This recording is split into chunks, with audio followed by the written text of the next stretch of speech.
नमस्कार दोस्तों।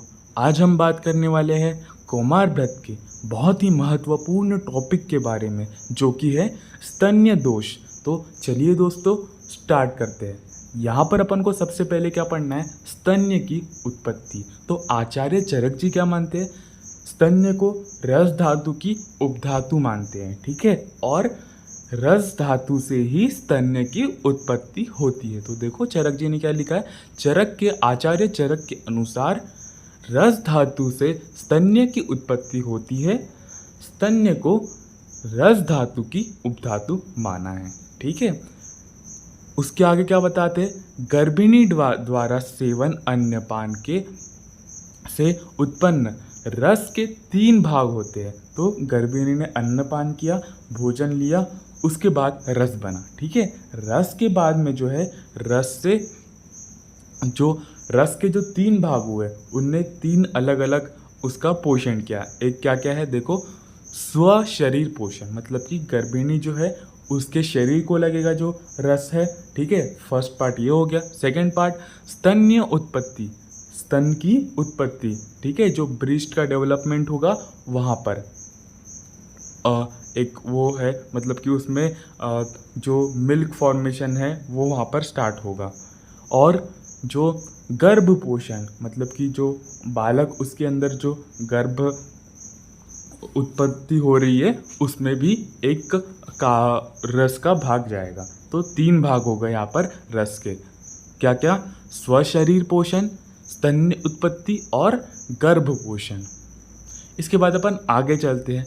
महर्षि हारीत क्या बताते हैं, कन्याओं में धातुओं के अल्प बल होने से क्षीर की उत्पत्ति नहीं होती। अगर कन्याओं में अल्प बल है, अल्प बल मतलब कैसे बता रही है, एक तरीके से अल्प बल कब होगा, जब वो आहार का कम सेवन करेगी, इट में भी पॉसिबल अन्न का कम सेवन करेगी। अगर वो अन्न का कम सेवन कर रही है, बहुत ही नपातुला भोजन कर रही है, तो रस धातु भी कम बनेगी। एक हिसाब से अपन समझ सकते हैं, अगर रस धातु कम बनी तो क्या होगा दोस्तों, अगर रस धातु कम बनी तो वहाँ पर जो 3 भाग जो बता रहे हैं चरक, वो भी कम हो गए और स्तन्य की उत्पत्ति भी प्रॉपर तरीके से नहीं हो पाएगी। तो हरीश जी भी वही चीज़ बता रहे हैं कि अगर अल्प बल वाली जो स्त्री है या फिर अल्प बल वाली जो गर्भिणी है, वहाँ पर क्षीर की उत्पत्ति प्रॉपर तरीके से नहीं हो पाती है। वाग्भट और डल्लन जी क्या बताते हैं, वाग्भट और डल्लन जी बताते हैं रक्त या आर्तव से भी स्तन्य की उत्पत्ति मानते हैं। तो अपन ने पढ़ा है डल्लन और वाग्भट रस और आर्तव से स्तन्य की उत्पत्ति मानते हैं, ठीक है। अपन ने पढ़ा था जब गर्भ जब होता है उसमें गर्भिणी में आर्तव रुक जाता है, मतलब आर्तव नहीं आता है, तो आर्तव ऊपर जाके वहाँ पर स्तन्य की उत्पत्ति कर देता है, ऐसा अपन ने पढ़ा था। स्तन्य और अपरा का निर्माण कर देता है, ऐसा कुछ अपन ने पढ़ा था। तो रक्त और आर्तव से स्तन्य की उत्पत्ति डल्लन और वाग्भट जी बताते हैं। इसके बाद में अपरा निर्माण से बचा हुआ रक्त स्तन्यों में जाकर कफ से उपरंजित एवं स्तन्यता को प्राप्त होकर प्रसूति में पुनः आहार रसों से अपयादित होता है। तो अपरा से बना हुआ जो रक्त है, अपरा से रक्त बनेगा, ठीक है। वो स्तन्य में जाकर कफ से उत्पृष्ट, मतलब कि वहाँ पर जो अपन को पता है जो स्तन्य जो होता है, मतलब कि जो ब्रेस्ट फीड होता है, वहाँ पर मुख्यतः मधुर रस होता है, मतलब मधुर रस की उसमें प्रधानता होती है। बिकॉज वहाँ पर जब ये रक्त जो है, मतलब कि अपरा का जो रक्त है वो स्तन्य में जाकर वहाँ पर कफ से आच्छादित होगा, ठीक है। कफ से आच्छादित हो गया तो वो ऑब्वियसली वहाँ पर मधुर रस की प्रधानता कर देगा। वहाँ पर काय में जो स्तन्य बनेगा, वहाँ पर जो मिल्क बनेगा, वहाँ पर उसमें कफ की प्रधानता कर देगा। इसके बाद में स्तन्य प्रवृत्ति का कारण, मतलब कि जो वहाँ पर जो लैक्टेशन हो रहा है, जो मिल्क फॉर्मेशन के बाद में जो सिक्रीशन हो रहा है, वो किसके वजह से हो रहा है। ठीक है, तो प्रसूति स्त्री में स्तन प्रवृत्ति के निम्न कारण बताए। तो क्या क्या कारण बताए। संतान के स्पर्श, दर्शन एवं स्मरण से, मतलब कि एक टाइप का ये जो है, ये मदर का एक रिफ्लेक्स टाइप का एक्शन बोल सकते हैं जिसको, कि संतान की शिशु की उत्पत्ति हो गई है, उसका स्पर्श, उसका स्नेह बोल सकते हैं अपन, कि उसने स्पर्श किया अपन ने, मतलब कि संतान का उसको दर्शन हुआ, तो अपने आप ये स्टिमुलेशन हो जाएगा। संतान को शरीर में ग्रहण करने से। ठीक है, तो संतान की उत्पत्ति हुई या फिर संतान को शरीर में ग्रहण किया, उससे। संतान के प्रति निरंतर स्नेह की मुख्य कारण से, तो मैंने आपको अभी बताया, संतान के प्रति स्नेह होने से। ठीक है, प्यार स्नेह जिसको बोल सकते हैं अपन। इसके पश्चात प्रसव पश्चात हृदय प्रदेश में स्थित धमनियों के विवृत हो जाने से। प्रसव मतलब कि जो आर्टरीज है, वेन्स है, वहाँ की जो धमनियाँ हैं वो विवृत हो गई, वो उसका साइज बढ़ गया है ना, तो प्रसव के बाद वहाँ पर मिल्क का फॉर्मेशन हो जाएगा। और जब उसकी डिलीवरी हो जाएगी, उसके बाद में 3-4 दिन के बाद वहाँ पर सिक्रेशन स्टार्ट हो जाता है। इसके बाद जो है वो सत्य प्रवृत्ति का काल। तो महर्षि सुश्रुत एवं वाग्भट ने प्रसव के 3 या 4 रात्रि के पश्चात स्त्री में स्तन की प्रवृत्ति होना बताया। तो मैंने अभी बताया कि जो आचार्य सुश्रुत जी जो है और जो वाग्भट जी है वो बता रहे 3-4 रात्रि के बाद, प्रसव के 3-4 रात्रि के बाद स्तन्य की प्रवृत्ति हो जाती है। स्तन्य मतलब कि जो बालक है वो मिल्क फिटिंग हो जाता है और वहाँ से सिक्रीशन स्टार्ट हो जाता है। ठीक है, स्तन्य का प्रमाण, तो प्रमाण बहुत इम्पोर्टेंट है। तो देखो आचार्य क्या बताते हैं इसका स्तन्य का प्रमाण। स्तन्य का प्रमाण 2 अंजलि होता है। तो स्तन्य का प्रमाण कितना बता रहे हैं, ये 2 अंजलि प्रमाण बता रहे हैं। शुद्ध स्तन्य के लक्षण, तो देखो अगर अपन को स्तन्य के दोष पढ़ना है तो सबसे पहले अपन उसको नॉर्मल स्तन्य कैसा होता है ये पता होना चाहिए। तो शुद्ध स्तन्य किस प्रकार से होता है, देखो जिस दूध का वर्ण, गंध, रस, स्पर्श प्राकृत या सामान्य हो। ठीक है, तो वर्ण भी सामान्य होना चाहिए। सामान्यतः जो क्षीर होता है, जो दूध होता है वो वाइट कलर का होता है। गंध रहित होता है, उसमें उससे कोई गंध नहीं आती है। रस मधुरी होता है। ठीक है, स्पर्श, प्रकृति, ये सब सामान्य होनी चाहिए, नॉर्मल होनी चाहिए। जो दूध जल युक्त पात्र में धोए जाने पर मिलकर एक समान हो जाए। अगर अपन उसको मिल्क को अगर अपन वाटर में डिज़ोल्व करें तो वो प्रॉपरली डिज़ोल्व हो जाए, घुल जाए। कोई भी मतलब कि ऐसा ना हो कि वाटर अलग हो जा रहा है, दूध अलग हो जा रहा है या फिर प्रॉपर तरीके से घुल नहीं रहा, ऐसा बिल्कुल नहीं होना चाहिए। वह स्तन्य पुष्टि एवं आरोग्यकर होना चाहिए। तो स्तन्य ऐसा होना चाहिए जो कि धातुओं का वर्धन करे, पुष्टि करे और आरोग्य प्रदान करे, इम्यूनिटी इंक्रीज करे, है ना। तो ऐसा स्तन्य वो होना चाहिए। पानी में डालने पर एकीभूत हो जाए, मतलब पानी में डालने पर पानी भी उसमें साथ साथ मिल जाए। ठीक है, एकीभूत हो जाए, वो ऐसा अलग अलग ना दिखे, मतलब प्रॉपरली डिसॉल्व हो जाए। पांडु वर्ण या शंख के समान आभा वाला। तो ये देखो पांडु वर्ण, दैट इज मैंने आपको पहले ही बताया वाइट कलर का होना चाहिए, पांडु वर्ण का होना चाहिए। और शंख के आभा वाला, शंख तो पांडु ही होता है, देखो मैंने पिक्चर लगा के रखी है यहाँ पर।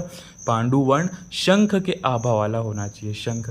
ठीक है, इसके बाद में मधुर रस, तो वहाँ पर अपन ने देखा था कफ को उत्क्लिष्ट करके वहाँ पर जो उसकी आर्तव, सबसे पहले क्या हुआ था, आर्तव और रक्त वहाँ पर बन रहा था, वहाँ पर वो स्तन्य के पास गया, वहाँ पर कफ से आच्छादित होकर वहाँ पर स्तन्य की उत्पत्ति हुई थी।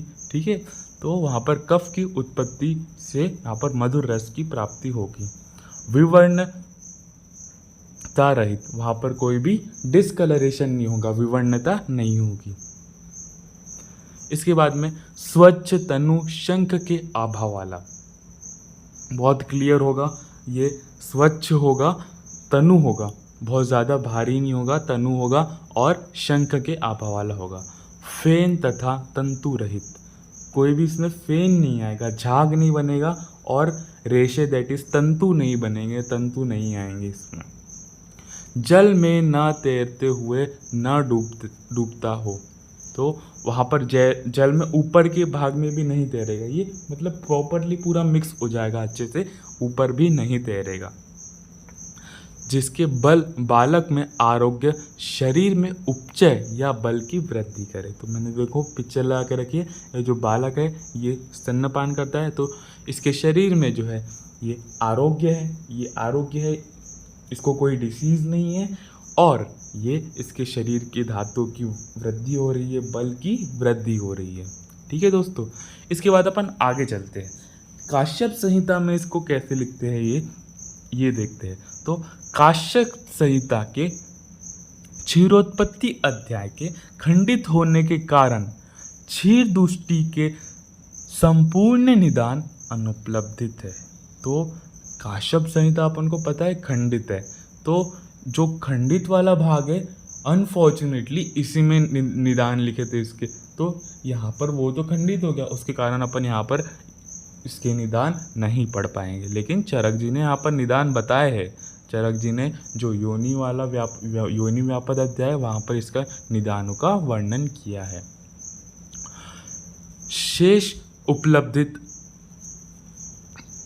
अध्याय में ग्रह दोष के कारण रस तथा वर्ण के आधार पर स्तन्य दुष्टि एवं उससे उत्पन्न परिणाम का वर्णन किया है।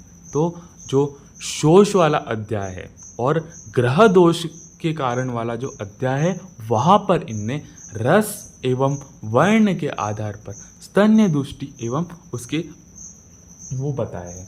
तो जो मेनली जो उसके जो निदान है वो तो खंडित हो गए हैं, लेकिन जो शोष वाला जो अध्याय और ग्रह दोष वाला जो अध्याय है वहाँ पर इनने इसका वर्णन किया है थोड़ा बहुत। ठीक है, अब देखते हैं स्तन्य दुष्टि निदान संप्राप्ति कैसी बनेंगी, इसके लक्षण आचार्य चरक ने क्या क्या बताए हैं। ठीक है, तो स्तन्य दुष्टि काय के कारण हो सकती है, संप्राप्ति किसके किसके निदान क्या क्या हो सकते हैं, इसके सबसे पहले अपन ये देखते हैं। तो अजीर्ण, असात्म्य, विषम, विरुद्ध, अधिक लवण, अम्ल, कटु, क्षार द्रव्यों का सेवन करने से ये हो सकता है। तो अजीर्ण अगर किसी महिला को है जो कि गर्भपान करा रही है उसको स्तन दुष्टि हो सकती है। अजीर्ण हो गया, असात्म भोजन, विषम आहार, तो ये सब अग्नि दुष्टि के कारण है। अगर अग्नि की दुष्टि हो गई उसमें आम का निर्माण हो गया, तो बेसिकली ये है कि आम का अगर निर्माण हो गया तो वहाँ पर भी जो रस धातु जो बनेगी वो साम बनेगी। ठीक है, तो वहाँ पर जो रस धातु बनी साम बनी तो उसकी उपधातु भी वहाँ पर विकृति आएगी। उसकी उपधातु क्या है, क्या बताते हैं चरक, जो रस धातु की उपधातु बताते हैं स्तन्य, तो वो भी विकृत बनेगा। ठीक है, मन तथा शरीर का संताप, स्वप्न, रात्रि जागरण, चिंता, अधारणीय वेग का को रोकना तथा धारणीय वेग का बलपूर्वक प्रवर्तन। तो मन तथा शरीर का संताप दैट इज ज्वर, जिसको अपन बोल सकते हैं, ज्वर बोल सकते हैं, और मन का संताप ये बेसिकली चिंता, काम, ये सबको मानसिक तनाव को भी यहाँ पर इंक्लूड किया गया है। और यहाँ पर जो बताया स्वप्न, रात्रि जागरण, चिंता, तो ये सब विहार यहाँ पर बता रहे हैं। तो इनसे भी स्तन्य की दुष्टि हो सकती है, क्योंकि बेसिकली यहाँ पर दोष प्रकोप होगा, तो दोष का अगर प्रकोप होगा, दोष का इन्वॉल्वमेंट होगा तो स्तन्य की दुष्टि होगी।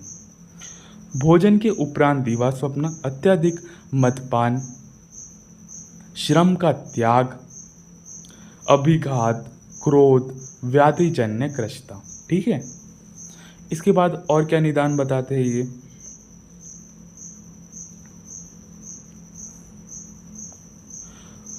पादापन निर्भर पदार्थ, गुड़कृत मिठाई जिसको बोलते हैं, कृशरा खिचड़ी, दही, मंदक, ठीक है, अभिष्यंदी कफ वर्धक आहार विहार का सेवन। ठीक है, ये सब भी निदान है इसके। उपरोक्त निदान के शिक्षित वात आदि दोष क्षीरणा दैट इज स्तन्यवह सिराओं को प्राप्त होकर क्षीर को की अनुसार अष्ट क्षीर दोष है। ठीक है, तो ये जो निदान है इनका सेवन करने से क्या होगा, जो वातादि दोष जो कुपित हो गए हैं वो वहाँ पर उसके स्तन्य व सिराओं में जाकर वहाँ पर स्तन्य की दुष्टि कर देंगे। तो ये जो वातादि दोष दूषित हो गए, फिर मतलब कि ये जो कारण थे इससे वातादि दोष की दुष्टि हो गई, वो वहाँ पर स्तन्य व सिराओं में जाकर वहाँ पर क्षीर की जो उत्पत्ति थी वहाँ पर उसने विकृति कर दी, और वो अष्टविध दोष मतलब कि 8 दोष में से कोई भी एक हो सकता है। ठीक है, इसके बाद में अष्टविध क्षीर दोष, तो ये बहुत इंपॉर्टेंट है। चरक जी ने जो योनि व्यापद अध्याय है वहाँ पर इसका वर्णन किया है, जो 30वां अध्याय है चरक चिकित्सा का वहाँ पर इसका वर्णन किया है। तो देखो वातज में कौन कौन से है, वैरस्य, फेन संघात और रोक्ष। वैरस्य, फेन संघात और रोक्ष वातज है। पित्तज में वैवर्ण्य, वैगंध्य। ठीक है, पित्त में पित्तज कौन कौन से है, वैरस्य और वैगंध्य। और कफ वाले अति स्नेह, पिच्छिल्य और गौरव। तो कफ वाले है अति स्नेह, पिच्छिल्य और गौरव। तो ये अष्टविध क्षीर दोष यहाँ पर बताए हैं किसने, आचार्य चरक ने। ये बहुत इंपॉर्टेंट है। इसके बाद में आचार्य सुश्रुत ने 5 प्रकार के क्षीर दोष होते हैं ऐसा बताया। आचार्य चरक ने तो अष्टविध बता दिए, लेकिन सुश्रुत जी कितने बता रहे हैं, सुश्रुत जी 5 बता रहे हैं बस। 5 कौन कौन से, इनने दोषों के बेसिस पे बताए, वातज, पित्तज, कफज, सन्निपातज, अभिघातज। तो ये 5 बताते हैं सुश्रुत जी। अष्टांग हृदय एवं माधव निदान में द्वंद्वज स्तन्य दुष्टि को सम्मिलित कर कुल 8 स्तन्य दोष का वर्णन किया है। तो अष्टांग हृदय और माधव निदान 8 स्तन्य दोष का वर्णन करते हैं। जो द्वंद्वज होते हैं ना, मतलब कि वात, पित्तज, पित्त, कफज, ऐसे करके ये वो 8 बताते हैं। कौन, अष्टांग संग्रह, अष्टांग हृदय और माधव निदान। ठीक है, इसके बाद में आचार्य काश्यप ने यह दुष्टि स्तन्य भी माना है। ठीक है, महर्षि हरित ने पंचछौर दोषों का वर्णन है। घन, अल्प, उष्ण, क्षार, अम्ल, ये सब इनने बताए हैं। तो आचार्य हारित जी, जो महर्षि हारित जी है, वो 5 क्षीर दोष क्या क्या मानते हैं, घन, अल्प, उष्ण, क्षीर और अम्ल। इसके बाद में स्तन्य दोष अपन ने तो पढ़े ही है। वात प्रकोप के कारण कौन कौन से होते हैं, विरसता, फेन युक्त और रूक्षता उसमें आएगी। विरसता आएगी, फेन युक्त होगा और रूक्षता उसमें आएगी।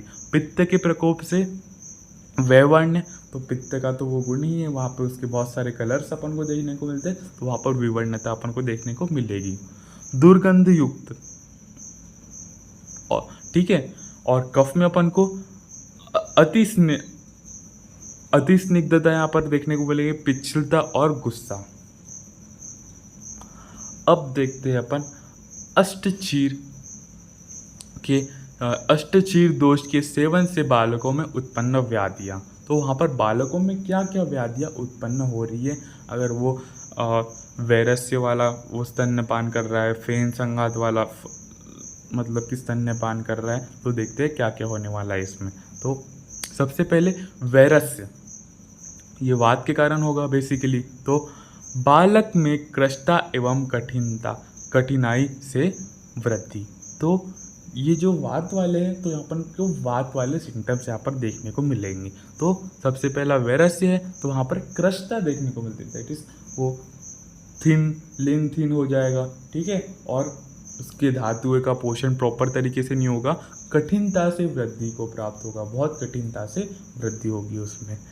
फेन संघात, श्राम स्वर, मलमूत्र एवं वायु का विबंध, वातिक शीर्ष रोग, पीनस। तो अगर फेन का संघात हो रहा है वहाँ पर, तो यहाँ पर श्राम स्वर मतलब कि बहुत लो वॉइस आएगी उसकी, बहुत मतलब कि अगर वो रोएगा भी तो ऐसा लगेगा नहीं कि वो रो रहा है, वो बहुत कम आवाज़, मतलब कि एक टाइप से बोल सकते हैं कि वो बहुत वीक फील करेगा, ठीक है। मल मूत्र एवं वायु का विबंध, वहाँ पर विबंध उत्पन्न हो रहा है क्योंकि बेसिकली यहाँ पर वायु प्रकोपित हो रही है, वात दोष का इन्वॉल्वमेंट हो रहा है। तो यहाँ पर मल मूत्र एवं वायु का विबंध, दैट इज कॉन्स्टिपेशन यहाँ पर देखने को मिल रहा है, ठीक है।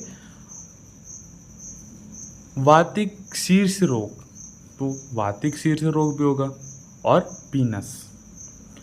रोक्ष में बल का ह्रास होगा, ठीक है, बल का क्षय होगा, वो उसके शरीर के बल का भी क्षय होगा, अग्नि के बल का भी क्षय होगा, सबका क्षय होगा, ठीक है। इसके बाद में वैवर्ण्य, वैवर्ण्य काय का है, पित्त का है। तो पित्त में क्या क्या देखने को मिलेगा, वैवर्ण्य शरीर, शरीर अलग अलग रंग का हो जाएगा, वैवर्ण्यता आ जाएगी वहाँ पे, नॉर्मल से डिफरेंट कलर अपन को देखने को मिलेगा। अत्यधिक श्वेत प्रवृत्ति, बहुत ज़्यादा उसको पसीना आएगा, तो पित्त का लक्षण ही है, बहुत ज़्यादा पसीना आता है उसको। तृष्णा, प्यास लगेगी। विभेद, शरीर का हमेशा उष्ण रहना, स्तन्यपान में अरुचि, तो शरीर का टेम्परेचर बढ़ा रहेगा, ये भी पित्त का लक्षण है। और उसको वहाँ पर अरुचि जो देखने को मिल रही है, अरुचि एक बहुत इंपॉर्टेंट लक्षण यहाँ पर देखने को मिल रहा है, जो कि अपन को वैवर्ण्य में मिल रहा है। ये कफ में मिलता है, लेकिन यहाँ पर अरुचि स्तन्यपान में मिल रहा है यहाँ पर। इसके बाद में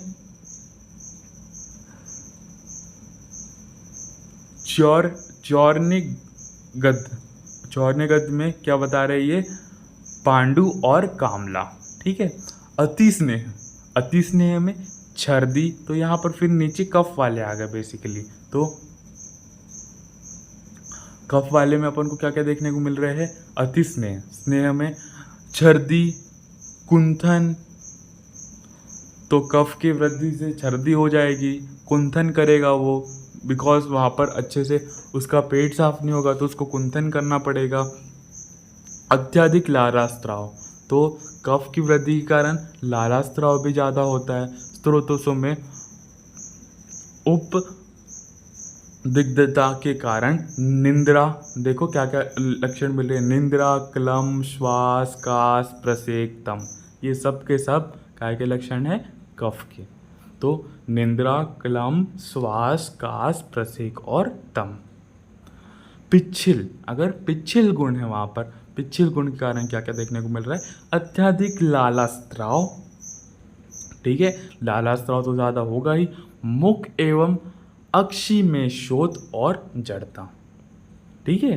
तो शोथ यहाँ पर इम्पोर्टेंट है, तो शोथ कहाँ पर आ रहा है, मुख और अक्षि प्रदेश में शोथ, दैट इज ओडिमा जो बोलते हैं अपन, मुख और अक्षि में शोथ अपन को पिच्छिल गुण में देखने को मिलेगा। गुरुता के कारण, गुरु गुण है उसके कारण क्या, क्षीर दोष में अगर गुरु है तो हृदय प्रदेश में रोग और विविध रोग हो सकते हैं, अन्य विविध रोग भी यहाँ पर बताए गए हैं, ठीक है। अपन आगे चलते हैं। आचार्य काश्यप ने क्या बताते हैं, ग्रह से दूषित दूध के लक्षण। तो आचार्य काश्यप ने ग्रह से दूषित, क्योंकि वहाँ पर जो मेनली जो अध्याय था जो कि स्तन्य दुष्टि के निदान, वो तो खंडित था, लेकिन जो ग्रह वाला था वहाँ पर उनने वर्णन किया था। तो ग्रह वाले में क्या बताते हैं, शाकुनी ग्रह से आक्रांत होने पर स्तन्य का रस कटु तिक्त हो जाता है, मतलब कि ये विकृति को बता रहा है।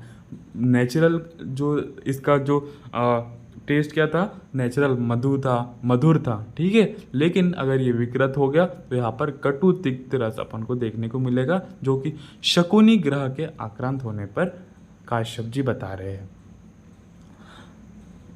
स्कंद और शटीय के आक्रांत होने पर स्तन्य में संभिपान के लक्षण मिलते हैं, सन्निपातज के लक्षण मिलते हैं, ठीक है। तो स्कंद और शटी यह का भी बताते हैं यहाँ पर ये वर्णन, ठीक है। पूतना ग्रह के आक्रांत होने पर स्तन्य का रस स्वाद एवं कटु हो जाता है, ठीक है। तो पूतना जो ग्रह है अगर उसका भी आक्रांत हो गया, मतलब पूतना ग्रह का भी अगर इन्वॉल्वमेंट हो गया तो वो भी स्तन्य कटु हो जाएगा। इसके बाद में स्तन्य के रस एवं वर्ण का परिणाम।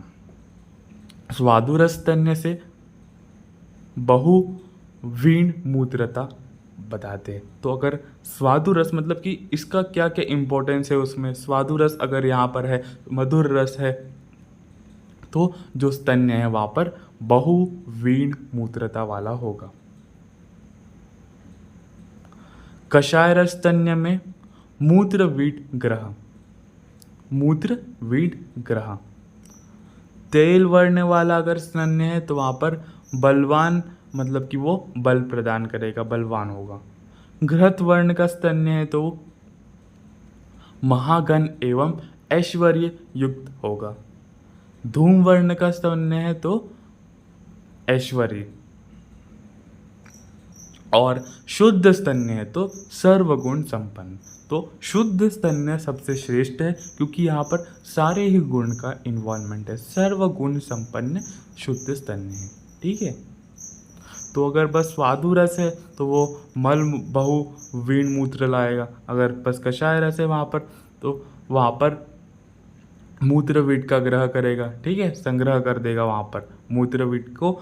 मतलब कि कषाय रस है तो वो उसके तो अपन को गुण पता है, स्तंभन करेगा, तो मूत्र और विट का मतलब कि रोक लेगा वो।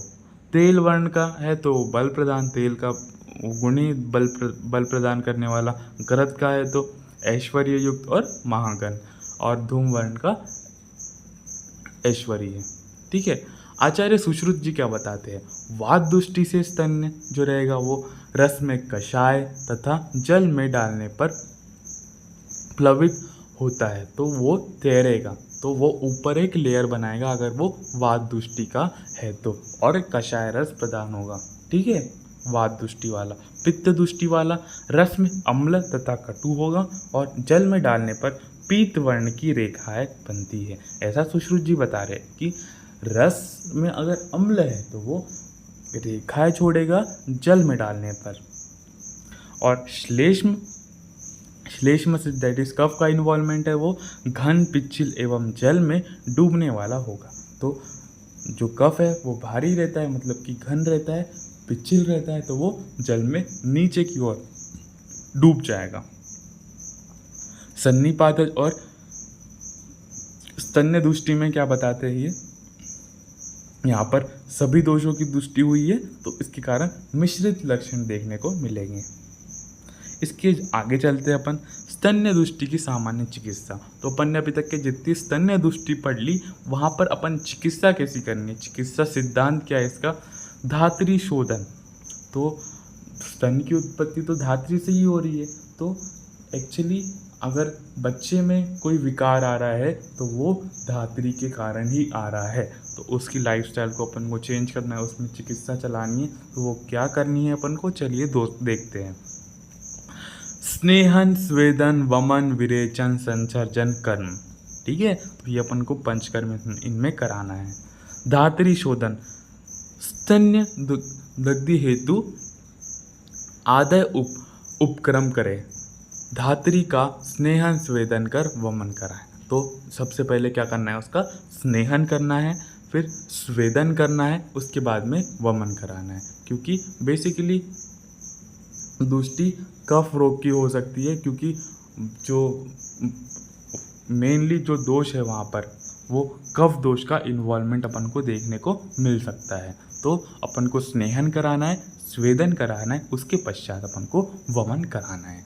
धात्री में दोषी की समीक्षा विचार कर वमन, विरेचन, आस्थापन, अनुवासन द्वारा संशोधन कराए। तो अपन को उसकी अवस्था देखिए कि कौन सा दोष इन्वॉल्वमेंट है, उसमें वमन, विरेचन, आस्थापन ये सब वस्तुओं का भी अपन प्रयोग कर सकते हैं। पान पथ्य भी दोष अनुसार प्रयुक्त करना चाहिए। तो अपन को उसको पथ्य और अपथ्य का भी बताना है धात्री को।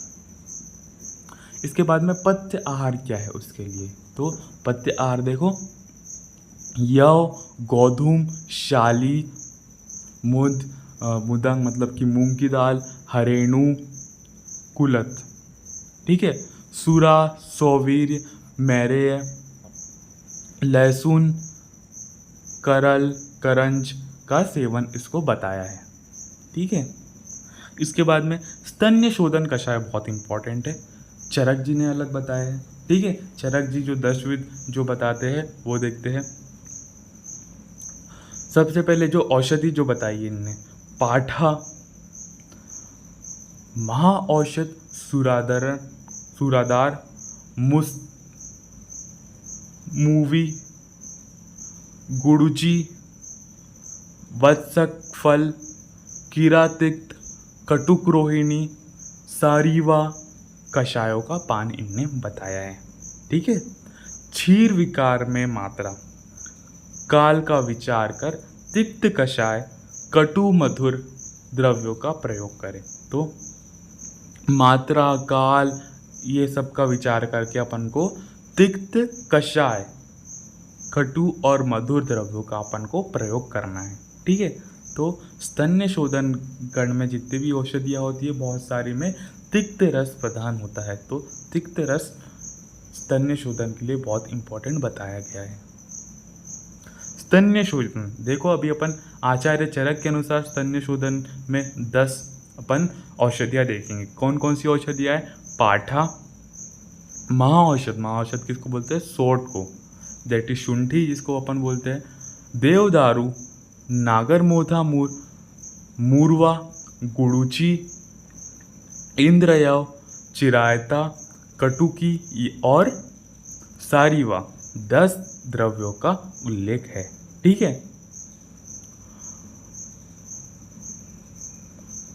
जो अपन ने जो ये इनका जो वर्णन यहाँ पर देख लिया, 10 स्तन्य शोधन वाले जो औषधियाँ देख ली, इसका जो है देखो नीचे क्या लिखते हैं ये, उपरोक्त स्तन्य शोधन द्रव्यों का दोष अनुकूल दूषित दुग्ध का विचार कर क्वाथ पान करना चाहिए। तो अपन को अकॉर्डिंगली किस टाइप की दूषित हुई है उनमें, उसके अकॉर्डिंगली अपन को ड्रग को वहाँ से उठानी है और अपन को क्वाथ बना के उसको धात्री को पान करवाना है। इसी प्रकार अन्य द्रव्य को तिक्त, कषाय, कटु और मधुर रस वाले उसका भी प्रयोग किया जा सकता है। तो ऐसा ज़रूरी नहीं है कि ये 10 ही है। अपन को अगर कुछ ड्रग्स ऐसी मिल रही है जिसमें भी तिक्त, कषाय और जो उसमें जो धात्री में जो दोष है उसके अपोजिट वाला अपन को चिकित्सा चलानी है, ठीक है, तो अपन ऐसे ड्रग्स का भी यूज़ कर सकते हैं। इसके बाद में आचार्य काश्यप जी क्या बताते हैं? आचार्य काश्यप ने क्या क्या बताया देखो, पाठा, महाऔषध, देव दारू, नागरमोथा, गुड़ुची, इंद्रयव, तो चरक जी वाली तो बताई ही है, चिरायता, कटुकी, सारीवा, त्रिफला, वचा, गुड़ुची, तो ये सारी तो बताइए। दीपनीय द्रव्य, ठीक है, ये सब औषधियों का इनने क्वाथ बनाकर स्तन्य शोधन के लिए लाभकर ऐसा बताया है। इसके सेवन से चीरकालीन स्तन्य दोष भी शीघ्र ही दूर हो जाएगा। ठीक है, तो अगर वो लंबे समय से भी बना है स्तन्य दोष तो भी वो जल्दी से ठीक हो जाएगा। दुग्ध शोधन काल में मसूर, षष्टिक, मूंग, कुलथ, शाली, घृत, गौदुग्ध, अजादुग्ध एवं जो आहार का सेवन करना चाहिए। अगर वहाँ पर स्तन्य शोधन काल भी चल रहा है, मतलब कि ये जो औषधियाँ है वहाँ पर दे रहे हैं अपन, तो यहाँ पर पथ्य क्या बता रहे हैं आचार्य काश्यप जी, देखो मसूर की दाल, ठीक है, षष्टिक, मूंग, कुलत, कुलती जिसको बोलते हैं, शाली, घृत, गौदुग्ध, ठीक है, गुरु स्निग्ध अन्न, मांस एवं दिवा स्वप्न का त्याग करे। तो बेसिकली यहाँ पर दुष्टि काय के कारण होती है, कफ के कारण दुष्टि होती है, तो अपन को कफ वाले निदानों का सेवन नहीं करना है। तो गुरु स्निग्ध अन्न, मांस और दिवा स्वप्न त्यागना चाहिए। इसके बाद में स्तन्यजन एवं वर्धन उपक्रम। तो आचार्य सुश्रुत जी क्या बता रहे हैं स्तन्य जनन एवं वर्धन उपक्रम में? आचार्य सुश्रुत के अनुसार श्लेष्मवर्धक द्रव्यों का प्रयोग करना चाहिए, क्योंकि स्तन्य आप्य एवं श्लेष्मल होता है। तो आचार्य सुश्रुत जी बताते हैं कि जो स्तन्य होता है वो बेसिकली कफ के कारण होता है। स्तन्य आप्य मतलब कि वहाँ पर वाटर की प्रधानता होती है, कफ की प्रधानता होती है, तो अपन को ऐसे द्रव्यों का यूज़ करना है जहाँ जिससे श्लेष्म की वृद्धि हो, आप्य दैट इज जलीय महाभूत की वहाँ पर वृद्धि हो, ठीक है, तो ऐसे द्रव्यों का प्रयोग करना चाहिए। तत्र श्लेष्म वर्धनम द्रव्य प्रयोग्य। तो सुश्रुत जी ने बता दिया वहाँ पर श्लेष्म वर्धक द्रव्यों का प्रयोग करना है।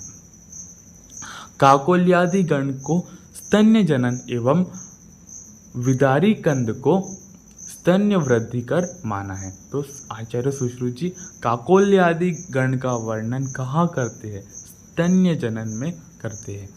आज काकोल्य आदि गण का स्तन्य जनन एवं विदारी कंद को स्तन्य वृद्धि कर मानते हैं। आचार्य चरक के अनुसार जो है स्तन्य जनन वाले जो 10 द्रव्य है वो कौन कौन से है? आचार्य चरक स्तन्य जनन वाले, स्तन्य वर्धन वाले तो पीछे पढ़ लिए थे, अब स्तन्य जनन वाले पढ़ रहे हैं अपन। वो कौन कौन से? वोरण, खस जिसको बोलते हैं, शाली चावल, षष्टिक, इच्छू वालिका, दर्भ, कुश, कास, इतकट और कतरण, ठीक है, ये इनने 10 स्तन्य जनन वाले द्रव्य बताए। इसके बाद में आचार्य काश्यप क्या बताते हैं? मधुर अन्नपान स्तन्य जनन में बता रहे हैं, ठीक है, स्तन्य जनन में आचार्य काश्यप बताते हैं मधुर अन्नपान मतलब कि मीठा बोल सकते हैं जिसको, जो बल को बढ़ाए, ठीक है, द्रव पदार्थ, लवण, शीत रहित मद, ठीक है, ये सब अन्न का, सुअर तथा ये सब अन्न का ये सेवन बताते हैं। ठीक है दोस्तों, थैंक यू, इतना ही अपन को यहाँ पर पढ़ना था। अब अपन नेक्स्ट लेक्चर में इसकी जो स्तन्य प्रकरण है वो स्टार्ट करेंगे। धन्यवाद।